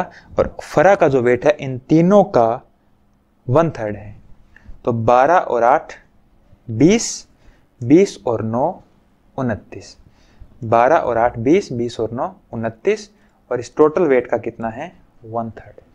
इस टोटल वेट का कितना है 1/3 है, लगभग निकाल लो 9 पॉइंट समथिंग आएगा, 9 पॉइंट समथिंग आएगा, नहीं निकालने की जरूरत ना, बस 9 पॉइंट समथिंग आएगा। तो वो कह रहा है कि इनका क्रम क्या है, इनका क्रम क्या है, चारों के वजन का क्या क्रम है। और क्रम भी वो क्या पूछ रहा है, इंग्लिश में लिखा हुआ है person in the ascending order, बढ़ते क्रम में। इनको आपने क्या करना है, बढ़ते क्रम में सेट करना है। तो बच्चे बढ़ते क्रम में सबसे छोटा कौन है इनमें, छोटा मतलब वेट के हिसाब से, सबसे हल्का कौन है, अकबर। फिर कौन है अकबर के बाद, एंथनी। एंथनी के बाद कौन है, फरा, क्योंकि एंथनी का 9 है और फरा का 9 पॉइंट समथिंग आएगा। और फिर अमर का कितना है 12, अमर का कितना है, तो यह आएगा अकबर, एंथनी, फरा, अकबर, एंथनी, फरा और अमर, अकबर, एंथनी, फरा और येरा, ये आपका आंसर है। अब आप कहोगे जी सर 232 किलो दिया था, तो हमें क्या करना है।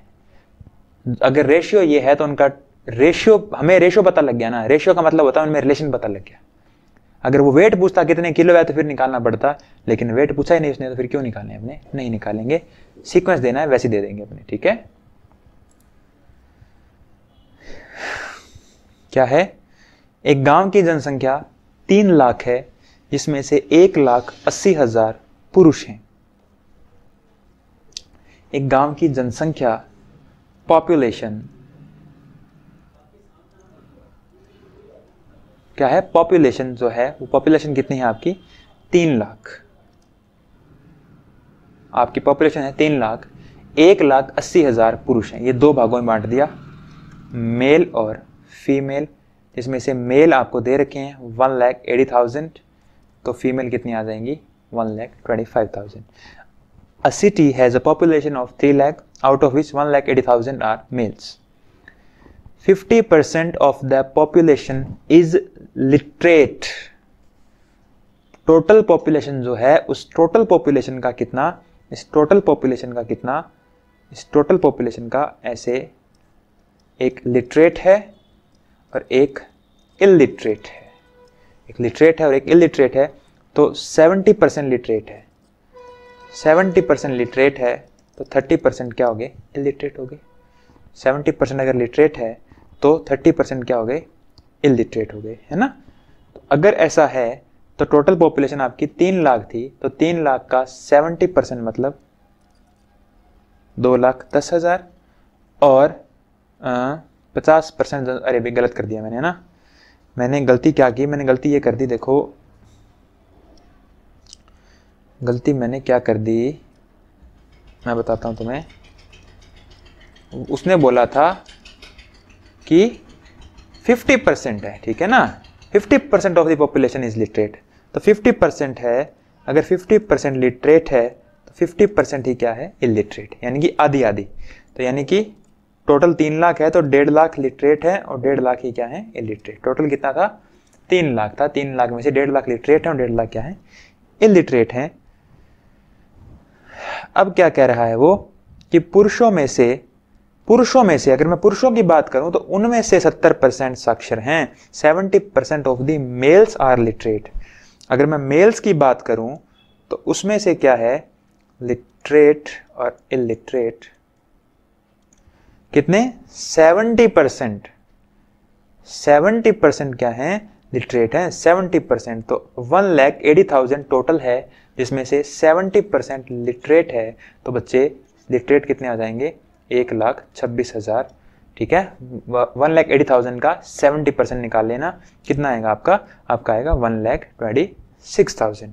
तो बच्चे टोटल पूरे गांव में कितने लोग लिटरेट हैं, कितने लोग पढ़े लिखे हैं, 1.5 लाख। उसमें से 1,26,000 जो है वो तो सारे मेल हैं, तो पीछे फीमेल कितनी बच गई, फीमेल बच गई आपकी 24,000। ये आपका आंसर आएगा, कर लोगे, ठीक है। आगे चलें, अब ये आप करोगे, सेम सवाल है, हाँ ये मैं करवाता हूं। 2 numbers x and y, 2 number है x और y, जो क्या हैं, are respectively 20% and 28% less than a third number z। 2 संख्याएं x और y एक तीसरे नंबर z से, 3 नंबर हैं x, y और z, तो जिसमें से x और y जो हैं वो z से 20% और 28% कम हैं। यानी कि अगर z को मैं 100 मान लूं तो x जो है वो 20% कम है, मतलब कितना है 80, और y जो है वो 28% कम है, मतलब कितना है 72, ठीक है। कितना है, 80 और 72 है। तो बताओ y x से कितना कम है। अब देखो कौन पूछा, y x से कितना कम है, y x से कितना कम है बच्चे, कितना कम है, 8 कम है। किससे, x से, जहां पर x कितना है अपना 80, x कितना है अपना 80 है। परसेंटेज के लिए क्या लगा देंगे अपने 100, आंसर कितना आएगा आपका 10% आएगा। और ऐसा ही एक सवाल अभी आया था 2016 पता नहीं 17 के अंदर, ऐसा ही सवाल है, सेम सवाल है, ठीक है, तो आप अपने आप कर लेना। ये भी अच्छा सवाल है, 2010 में आया है। A candidate attempted 12 question and secured full marks in all of them.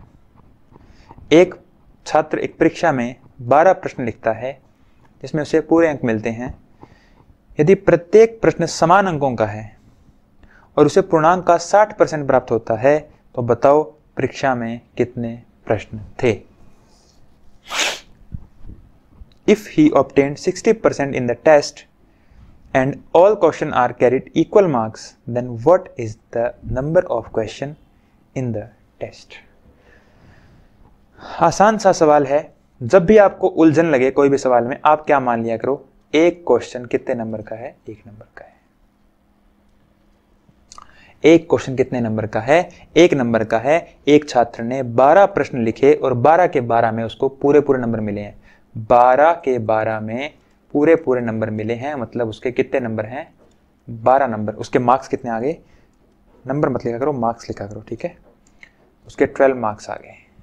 कितने आ गए, 12, क्योंकि 12 क्वेश्चन थे और एक क्वेश्चन हमने माना है। अब आपको कैसे मान सकते हो, तो मेरी मर्जी में कुछ ही मान सकता हूं, 2 मान लो, 5 मान लो, ठीक है, कुछ ही मान सकते हो।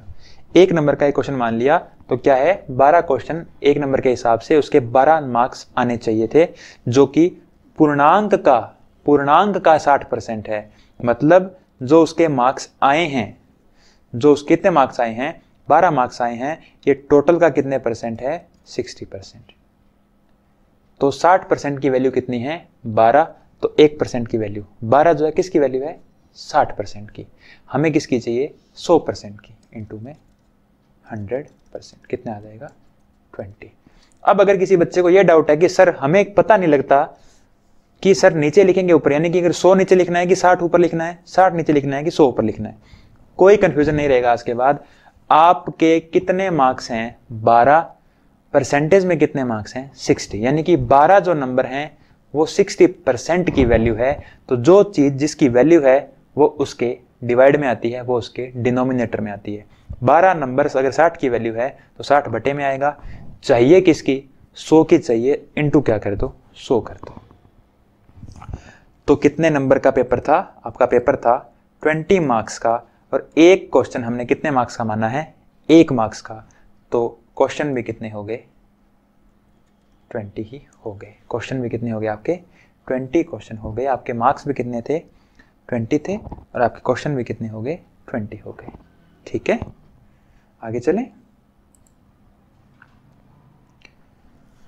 The total emoluments of 2 persons are the same, but the one gets allowance to the extent of 65% of his basic salary, and the other gets allowance to the extent of 80% of his basic salary. दो आदमी हैं जिनका वेतन समान है। एक व्यक्ति जो है उसको तो मिलता है मूल वेतन का 65% भत्ते मिलते हैं, और दूसरे को मूल वेतन के 80% भत्ते मिलते हैं। तो उनके मूल वेतन का अनुपात क्या था? देखो, अगर आप में से कोई जॉब कर रहा है उसको पता होगा कि सैलरी जो मिलती है वो डायरेक्ट सैलरी नहीं होती, वो बहुत सारी चीजें मिलकर बनती है। कैसे? उसमें कुछ तो होती है उसकी बेसिक सैलरी, मान लो 10,000 है। फिर इसमें आपको मिलता है कुछ अलाउंसेस मिलते हैं, डियरनेस अलाउंस मिलता है, हाउस रेंट अलाउंस मिलता है, और इस तरीके से सारे जोड़ जाड़ के क्या बनती है? टोटल सैलरी बनती है। ठीक है, क्या बनती है? सबको जोड़कर क्या बनती है? टोटल सैलरी बनती है। ठीक है, तो अब यहां पर समझना आप क्या कहना चाह रहा हूं मैं। वो कह रहा है कि उनका कुल वेतन समान है, यानी कि जो लास्ट में मिला उनको सारा कुछ भत्ते बुत्ते सब अलाउंस वगैरह जोड़ के the total emoluments of the 2 person are same. तो टोटल एमोल्यूमेंट्स जो है वो सेम है, यानी कि उनका टोटल जो वेतन है वो समान है। यानी कि अगर इसको सैलरी मिलती है तो इसको भी क्या मिलती है? सैलरी मिलती है। यानी कि मैंने उसकी सैलरी जो भी उनको पैसे मिलती है सैलरी, उनको मैंने सैलरी ही मान लिया, और दोनों की समान है तो मैंने दोनों जगह क्या लिखा? सैलरी। चाहे तो आपकी मर्जी है, आप एक्स मान सकते हो, दोनों की सैलरी कितनी कितनी मान लो, एक्स मान लो। तो बच्चे पहले को क्या मिला? मूल वेतन का 65% भत्ते मिले। अगर इसकी सैलरी बेसिक सैलरी 100% है, इसकी बेसिक सैलरी कितनी है? अगर इसकी बेसिक सैलरी जो है वो 100% है, प्लस इसको जो अलाउंसेस मिलते हैं वो अलाउंसेस कितने मिलते हैं? 65% मिलते हैं। तो इसको जो सैलरी मिलती है वो कितनी मिलती होगी? 165 मिलती होगी। ठीक है, इसी तरीके से दूसरे आदमी को मूल वेतन का 80% भत्ते मिलते हैं। मतलब अगर उसकी बेसिक सैलरी 100% है और उसको 80% भत्ते मिलते हैं, 80% क्या मिलते हैं? उसको अलाउंसेस मिलते हैं। तो उसको सैलरी मिलती होगी वो कितनी मिलती होगी? 180 मिलती होगी। ठीक है, समझ रहे हो इस चीज को? तो अब मैं क्या करूं, इसको मैं मिटाता हूं। देखो, मैं तुम्हें आसान तरीके से बताता हूं ताकि तुम्हें बिल्कुल आसान लगे। अब ये A है इधर और ये B है, तो A की बेसिक सैलरी की सैलरी, उसको सैलरी कितनी मिलती है? A को सैलरी कितनी मिलती है? उसकी बेसिक सैलरी का 165%, क्योंकि बेसिक सैलरी अगर 100 है तो उसमें 65% उसको अलाउंस मिलते हैं। तो बेसिक सैलरी A को बेसिक सैलरी का 165% मिलता है, अलाउंस वगैरह जोड़ के बेसिक सैलरी का, क्योंकि सैलरी कितनी बन जाती है? बेसिक सैलरी को अगर मैं देखूं तो बेसिक सैलरी को देखूं तो उसकी सैलरी बन जाती है 165%। और B को बेसिक सैलरी का कितना मिलता है? B को बेसिक सैलरी कितना मिलता है? 180%। और ये दोनों क्या है? बराबर है, क्योंकि इनकी टोटल सैलरी क्या है? इनकी टोटल सैलरी बराबर है। यानी कि A को बेसिक सैलरी का 165 मिलता है और B को बेसिक सैलरी का 180 मिलता है। और वो कह रहा है कि A का 165 और B का 180 क्या है? बराबर है। क्योंकि क्या बराबर है? उनका वेतन बराबर है। ये वाला जो निकल कर आया ये बराबर है। तो 100 से 100 कैंसिल हो गया। ठीक है, और कुछ कट रहा है क्या? यस, ये कितने पे कट रहा है? 11 पे, ये कितने पे कट रहा है, 12 पे। तो क्या आ गया, इधर आ गया 11A बराबर 12B। और रेशियो हमेशा क्या होता है, उल्टा होता है। अपने कहाँ पढ़ चुके हैं, रेशियो में पढ़ा था ना, 2A बराबर 3B, तो रेशियो उल्टा आता है। तो 12 अनुपात कितना आ गया, 11 आ गया। कितना आ गया, 12:11 आ गया। ओके, आगे कितना है ये सवाल। अब देखो ये छोटे छोटे सवाल हैं, ये आप करोगे। हाँ, ये मैं करवाता हूँ। देखो ये एक अच्छा सवाल है, 2016 के अंदर आया था। Anita's mathematics test had 70 problems carrying equal marks, यानी कि हर सवाल इक्वल मार्क्स का, चाहे वो 1 नंबर का है चाहे 2 नंबर का, पर वो इक्वल नंबर का है। 10 अर्थमेटिक, 30 एल्जेब्रा एंड 30 ज्योमेट्री। उसमें 10 सवाल हैं वो अर्थमेटिक के हैं, अंकगणित के हैं, 30 सवाल बीजगणित के हैं और 30 सवाल ज्यामिति के हैं। तो इसमें 3 हिस्सों में बांटा गया पेपर को, क्या, अर्थमेटिक, एल्जेब्रा, ज्योमेट्री और टोटल। मैं इसको हिंदी में लिखता हूं। अर्थमेटिक को लिखते हैं अंकगणित, एल्जेब्रा होती है बीजगणित, ज्योमेट्री होती है ज्यामिति और टोटल तो टोटल होता ही है। तो कितने कितने 10 सवाल अर्थमेटिक के हैं, 30 सवाल एल्जेब्रा के हैं, 30 सवाल ज्यामिति के हैं, टोटल कितने हैं, 70 सवाल हैं। यदि अनीता को इन तीनों में 70%, 40% और 60% प्रश्न सही करती है, she answered 70% of the arithmetic, 40% of the algebra and 60% of the geometry। इतने सवाल वो सही करती है। तो बच्चे सही वाले सवाल कितने हैं और गलत वाले कितने हैं? 10 सवाल टोटल थे, 70% सही है, मतलब कितने सवाल सही हैं? 7।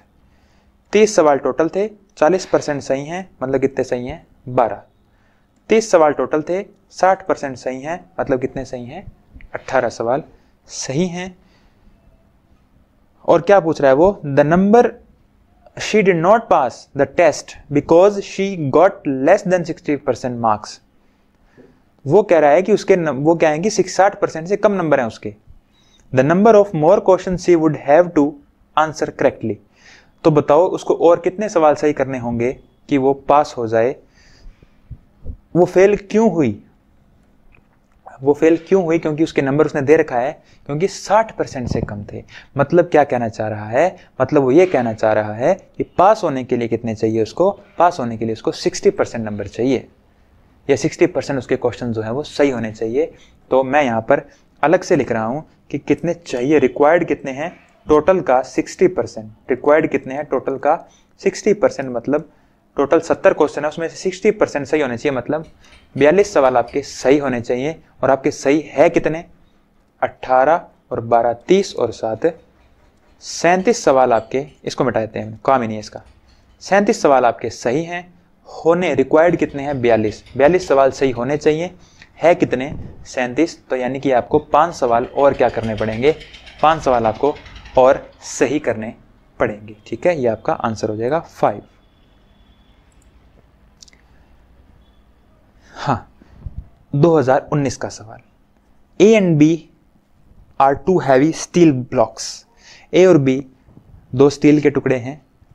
If B is placed on the top of A the weight increases by 60%। यदि बी को ए के ऊपर रखा जाए तो वेट 60% से बढ़ जाता है। मतलब क्या है सुनो, मतलब यह है कि बी के ऊपर रखा जाए, मतलब अगर बी 100 का था, वो कह रहा है, अपने मार्कर थोड़ा डार्क ले लेते हैं, अगर बी को ए के ऊपर रखा जाए, सॉरी बी को ए के ऊपर रखा जाए, बी को ए के ऊपर रखा जाए, मतलब अगर ए 100 का था, ए अगर 100 का था और बी को मैं ए के ऊपर रख दूं तो वजन 60% से बढ़ जाता है। मतलब अब ए प्लस बी मिलकर कितने हो गए? 160 हो गए। ए प्लस बी मिलकर कितने हो गए? 160। अब अगर बी को हटा दिया जाए, मेरी बात को समझना, ए मान लेते हैं अगर 100 का था तो ए और बी को मैंने इसके ऊपर रख दिया तो वजन 60% से बढ़ गया, मतलब 100 से बढ़कर कितना हो गया? 160 हो गया। अब वो कह रहा है कि अगर बी को हटा दिया जाए तो वजन कितना कम हो जाएगा? बच्चे यहाँ पर बी कितने कितने का है, 60 का, क्योंकि ए 100 का है, ए और बी 160 के हैं, तो बताओ बी कितने का आएगा, बी 60 किलो का आएगा। अब अगर ए और बी टोटल अगर 160 में से बी को हटा दिया जाए, टोटल 160 में से बी को हटा दिया जाए बच्चे, बी कितने का है, बी कितने का है, 60 का। टोटल में से हटाओगे तो परसेंटेज भी क्या पे निकलेगा, टोटल पे निकलेगा। टोटल में से हटाओगे, टोटल कितने का है, 160। बी ए और बी का टोटल वजन कितना है, 160, और अगर बी को हटाओगे तो बी 60 किलो का था, वो 60 किलो बाहर कम हो जाएगा, तो 60 कम हो जाएगा कितने पे, 160 पे, 60 कम हो जाएगा 160 पे। परसेंटेज के लिए क्या चाहिए, इनटू में 100 चाहिए। यहाँ से जब आप इसको सॉल्व करोगे तो आपको मिलेगा 37 1/2%, ये आपका आंसर होगा क्या, 37.5%। अब बताओ कि जो मैंने करवाया उससे कहीं बाहर सवाल है क्या आपका, एक भी सवाल उससे ऊपर नहीं आएगा, ये ध्यान रखना। तो दोस्तों इतने ही सवाल हैं, और भी 5-7 सवाल होंगे जो मैंने इसलिए नहीं उठाए कि वो बिल्कुल आसान से थे और इन्हीं से रिलेटेड थे, तो ज़्यादा ऐसे टाइम खराब करने से कोई मतलब नहीं है। तो दोस्तों ये था हमारा परसेंटेज, जो आज क्या हो चुका है, ख़त्म हो चुका है। परसेंटेज के बाद आएगा SI CI का एक कंबाइंड पार्ट, और उसके बाद जो आएगा वो आएगा SI को अलग से टाइप, और फिर CI की अलग से टाइप वाइज जो सवाल हैं वो अपने पढ़ेंगे। इस तरीके से धीरे धीरे अपना सिलेबस को क्या कर लेंगे, कंप्लीट कर लेंगे। रीजनिंग की वीडियो आपको 1 या 2 दिन छोड़कर इसलिए मिलती है क्योंकि रीजनिंग का सिलेबस कम है, ठीक है ना, रीजनिंग का सिलेबस कम है, उसके टॉपिक भी कम हैं, और जो टॉपिक हैं वो सारे के सारे, जैसे मान लो रेशियो के 4 वीडियो आए या 5 वीडियो आए थे, परसेंटेज के 3 से 4 वीडियो आ गए 2-2 घंटे के, तो उसमें क्या बनता है, 1 घंटे का एक टॉपिक बनता है, ठीक है ना। इसलिए क्या है कि इसको मैं 1-2 दिन छोड़ के देता हूँ, तो आप ये मत सोचिएगा कि सिलेबस कैसे पूरा होगा। सिलेबस करवाना मेरी जिम्मेवारी है, 10 अप्रैल से पहले मैं आपका सिलेबस कंप्लीट करवा दूंगा। यहाँ तक कि जो मैथमेटिक्स का सिलेबस है वो तो 12 से 15 दिनों के अंदर आपका कंप्लीट हो भी जाएगा, ठीक है।